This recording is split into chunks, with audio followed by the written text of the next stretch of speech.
l'arrivée des équipages dans l'après-midi sur la zone qui leur est réservée.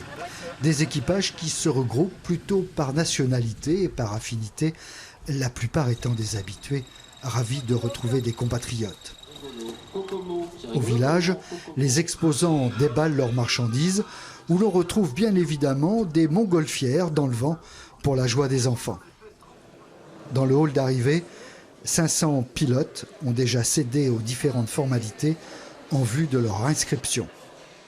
Combien de pilotes pour cette édition anniversaire? 1100 pilotes à peu près. Qui viennent de quel pays? De plus de 40 nations. Et alors cette année, il semblerait qu'il y ait moins d'anglais. Pour quelle raison? Alors on a moins d'anglais, on pense que c'est à cause du Brexit et de tout ce que ça cause en réglementation, en administration. Le fait d'envoyer leurs ballons, ça pose quelques questions. Donc on pense qu'ils ont eu un peu peur, ils ont attendu le dernier moment pour s'inscrire, donc on en a un peu moins.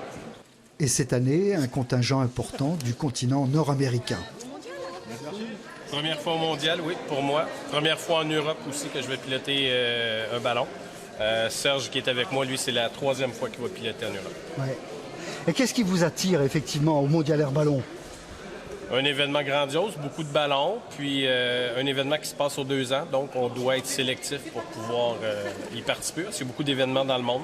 Quand ça arrive aux 2 ans, on le choisit.